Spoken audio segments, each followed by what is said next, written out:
warahmatullahi wabarakatuh. Halo konco-konco kula sedaya, sugeng siang. Sumangga kita sesarengan ngaturaken puji syukur dhateng ngarsanipun Gusti ingkang Maha Kuasa, ingkang sampun paring rahmat saha berkah sehingga kita saged makepal ing papan punika.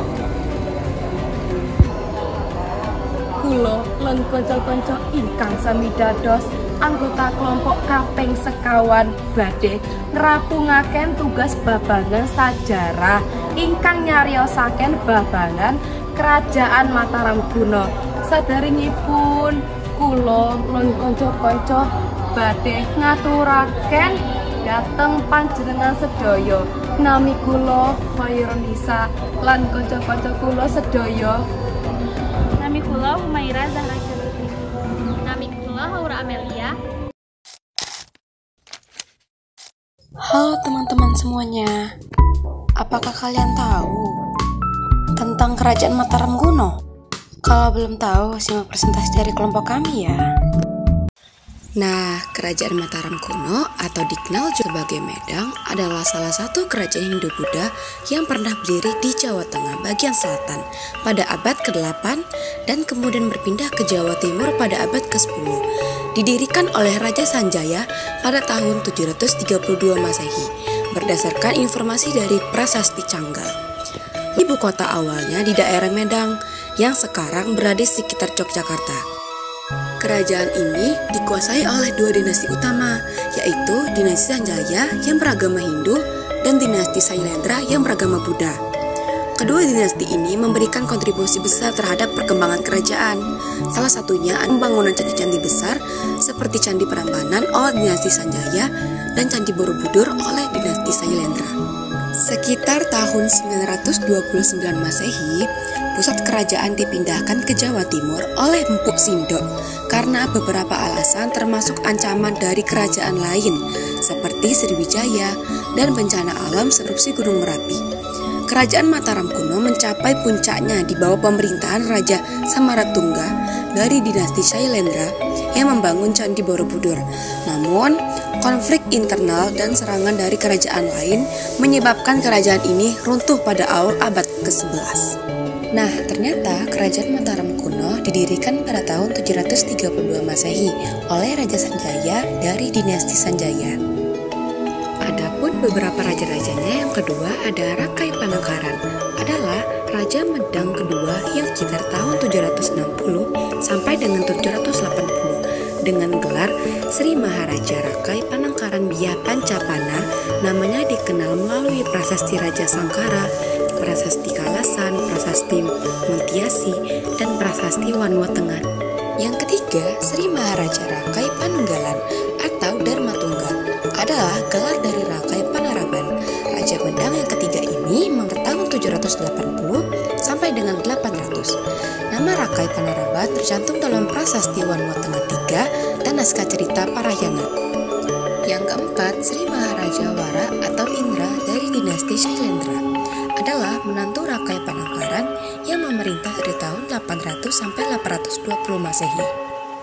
Kelima, Sri Maharaja Samaratungga merupakan Maharaja Sriwijaya dari keturunan Kerajaan Kalingga Wangsa Sailendra, Jawa Tengah yang memerintah pada tahun 820 sampai dengan 840. Tidak seperti pendahulu yang ekspansionis, pada masa pemerintahannya, Samaratungga lebih mengedepankan pengembangan agama dan budaya. Keenam, ada Sri Maharaja Pikatandana Maharatu Pramodawardhani, adalah Raja Medang ke-6 yang memerintah sekitar tahun 804 sampai dengan 856 Masehi.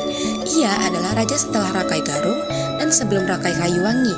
Namanya dikenal dalam Prasasti Wantil, Prasasti Mantiasi, dan Prasasti Wanua Tengah 3. Yang ketujuh ada Sri Maharaja Rakai Kayuwangi atau Dialokapala, adalah putra Rakai Pikatan yang memerintah dari tahun 856 sampai dengan 882 Masehi. Yang kedelapan ada Sri Maharaja Rakai Watuhumalang, adalah raja ke-8 yang memerintah pada tahun 882 sampai dengan 899 Masehi. Yang kesembilan ada Sri Maharaja Rakai Watukuradiyah, adalah Raja Kerajaan Medang periode Jawa Tengah dari 899 sampai dengan 916 Masehi. Wilayah kekuasaannya mencakup Jawa Tengah, Jawa Timur, bahkan Bali. Oke, kita masuk ke kekuasaan Jawa Timur.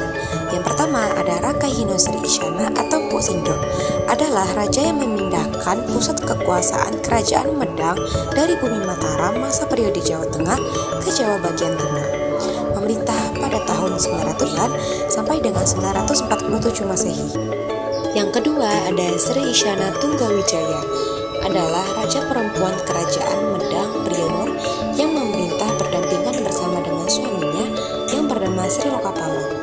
Namanya menjadi dasar nama Wongso Isyana, sebuah dinasti yang didirikan oleh ayahnya Mpok Sindok, raja pertama Medang periode Jawa Timur pada tahun 947 Masehi. Yang ketiga ada Sri Makutha Wangsawardhana, adalah Raja Kerajaan Medang periode Jawa Timur yang memerintah sebelum tahun 991. 4. Ada Dharma Wangsa Teguh, putra dari Makutha Wangsawardhana, yang memimpin Kerajaan Mataram kuno dari tahun 985 sampai dengan 1007 Masehi hingga keruntuhannya. Nah, latar belakang Kerajaan Mataram kuno merupakan salah satu kerajaan Hindu-Buddha tertua dan terkuat di Nusantara, berdiri sekitar abad ke-8 Masehi. Kerajaan ini pernah menguasai wilayah yang luas di Jawa Tengah dan Jawa Timur. Nama Mataram sendiri berasal dari kata Matram yang berarti perintah atau kekuasaan. Kerajaan Mataram kuno adalah sebagai kelanjutan dari Kerajaan Kalingga di Jawa Tengah pada abad ke-8 Masehi. Kerajaan Mataram kuno, Raja Sanjaya yang bergelar Rakai Mataram Sang Ratu Sanjaya pada tahun 732 Masehi. Adapun Kerajaan Mataram kuno memiliki beberapa latar belakang, di antaranya yang pertama, kerajaan ini bercorak Hindu-Buddha. Yang kedua, kerajaan ini memiliki sistem kasta, yaitu Brahmana, Ksatria, Waisya, dan Sudra.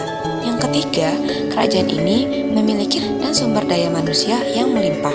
Yang keempat, kerajaan ini memiliki perkembangan seni dan arsitektur klasik Jawa.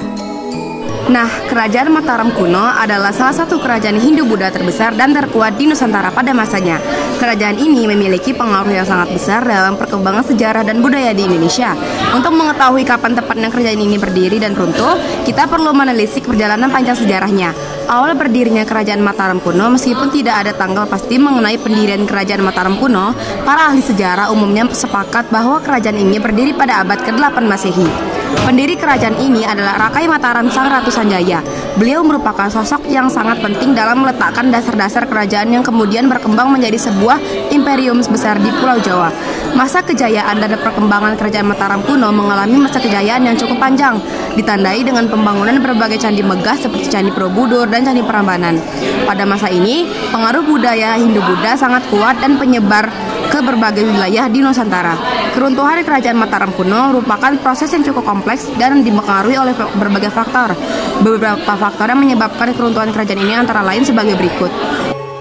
Yang pertama, ada perpindahan pusat kerajaan.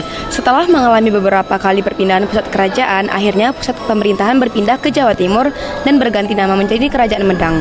Yang kedua, letusan gunung berapi. Beberapa sumber sejarah menyebutkan bahwa letusan gunung berapi besar telah merusak sebagian besar wilayah kerajaan dan menyebabkan terjadinya bencana alam yang dahsyat. Yang ketiga, pergolakan politik. Perebutan kekuasaan di dalam kerajaan juga menjadi salah satu faktor yang mempercepat keruntuhan Kerajaan Mataram kuno. Akhir dari sebuah era, secara umum, para ahli sejarah berpendapat bahwa Kerajaan Mataram kuno runtuh pada awal abad ke-11 Masehi. Meskipun demikian, pengaruh budaya dan peradaban yang ditinggalkan oleh kerajaan ini masih dapat kita rasakan hingga saat ini. Candi-candi megah yang dibangun oleh para Raja Mataram kuno menjadi bukti nyata akan kemegahan dan kejayaan kerajaan-kerajaan ini di masa lalu. Pusat Kerajaan Mataram kuno di pedalaman Jawa Tengah atau di wilayah Medang serta Topitu. Berdasarkan catatan sejarah, Kerajaan Mataram kuno berada di antara pegunungan dan sungai. Pada bagian utara, Kerajaan Mataram kuno berbatasan dengan Gunung Merbabu, Merapi, Sumbing, serta Sindoro. Kerajaan Mataram kuno adalah kerajaan maritim yang berada di Pulau Jawa. Kerajaan Mataram kuno juga kerajaan bercorak Hindu yang berada di Pulau Jawa.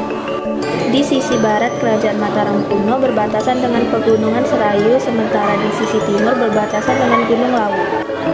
Adapun sisi selatan terdapat Pegunungan Seribu serta Laut Selatan. Selain itu, kerajaan Mataram kuno juga berbatasan dengan sejumlah sungai, seperti Sungai Bagawan Solo, Opak, Progo, serta Bongowonton.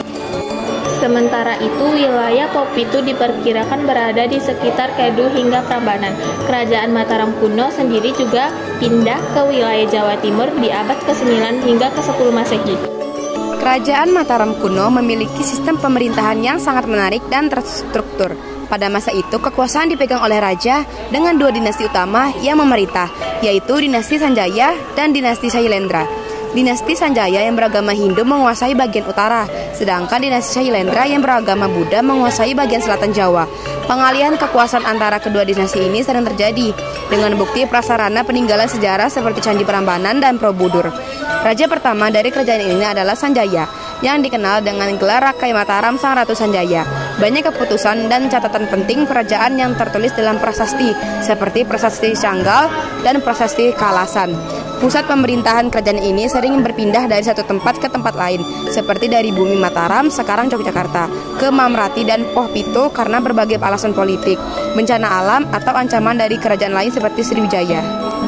Kerajaan Mataram kuno juga menjadi pusat pembelajaran agama, baik Hindu maupun Buddha, sehingga sering dikunjungi oleh banyak pendeta dan pelajar.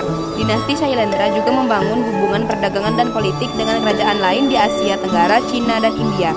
Perpindahan pemerintahan di kerajaan Mataram kuno mencerminkan kekayaan sejarah dan kerumitan politik serta budaya pada masa tersebut.